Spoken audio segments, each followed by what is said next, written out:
Hello and welcome to another Tabletop Games Blog Saturday review.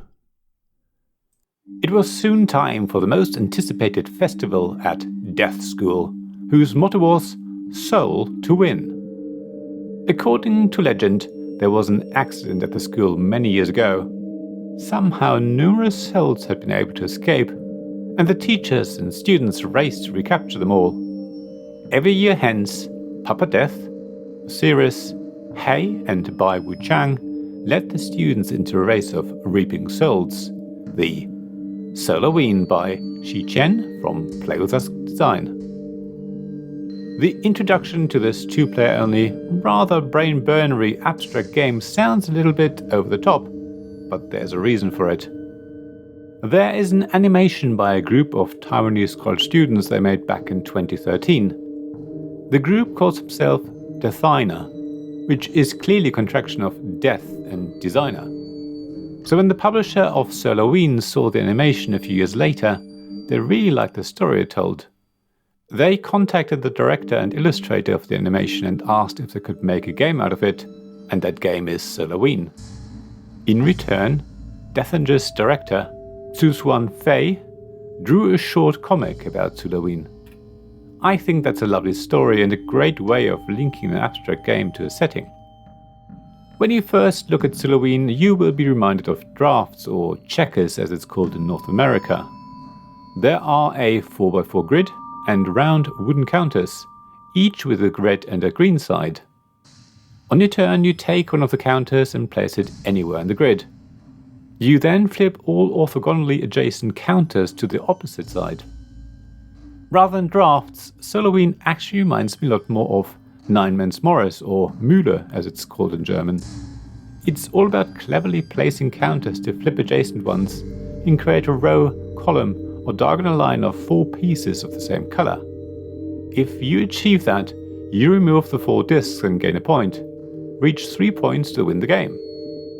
The rules are really simple, but you have to play Soulaween a lot to master it. That's a sign of a great abstract game. Your first couple of turns seem simple enough, but very quickly you realize that you have to be careful where you place counters. You don't want to leave an opening for your opponent. The more you play, the better you get at forcing your opponent to play so that you can score on your next turn. However, your opponent will also learn, and soon games take longer and longer. It becomes a real battle of wits at that point. And if you have a good eye for patterns, your chances of winning will definitely be higher. You will get to situations where you score row 4, and then your opponent places their tile to score a column of 4, which might even then give you the opportunity to score again. You can set up long scoring chains and games become tighter and tighter. Soulaween comes with a number of variations that affect counter placements, scoring, as well as how to flip discs.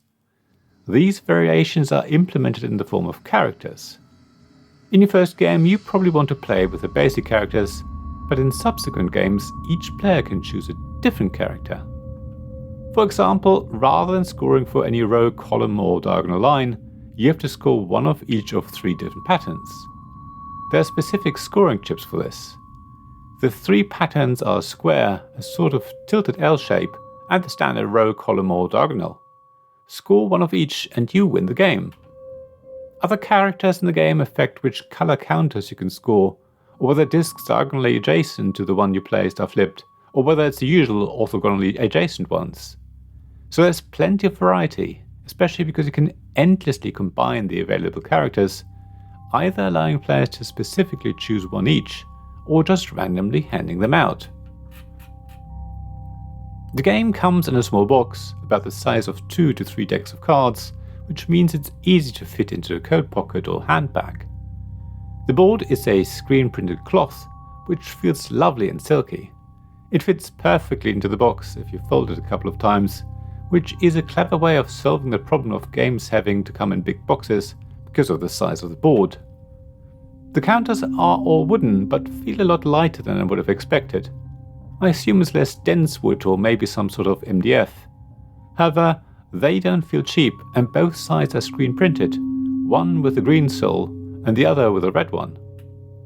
Despite the colors being green and red, I don't think colorblind people will have a problem. The green is quite light, and the red is relatively dark, which should make them easy to distinguish.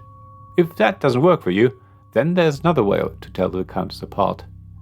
On one side the cell faces to the left, while on the other it faces to the right, and they look slightly different as well. So as long as you orient all of the tokens the same way, you should be able to tell the difference pretty easily. The game doesn't really take that long to play, even once you've gotten better at it. It is ideal for two of you to play during lunch break or maybe while you wait for the rest of your games group to arrive.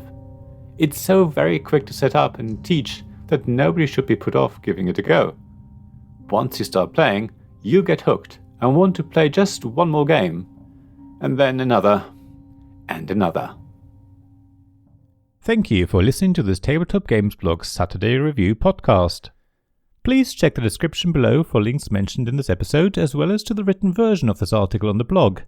If you enjoyed this episode, please subscribe, give us some stars or leave a review. Please also tell your friends about me, and if you want to offer financial support, check out my Patreon and Ko-fi pages, links to which you'll find in the blog at tabletopgamesblog.com. So thank you again for listening, and I hope to see you again soon. This podcast was made possible by the generous help of my supporters.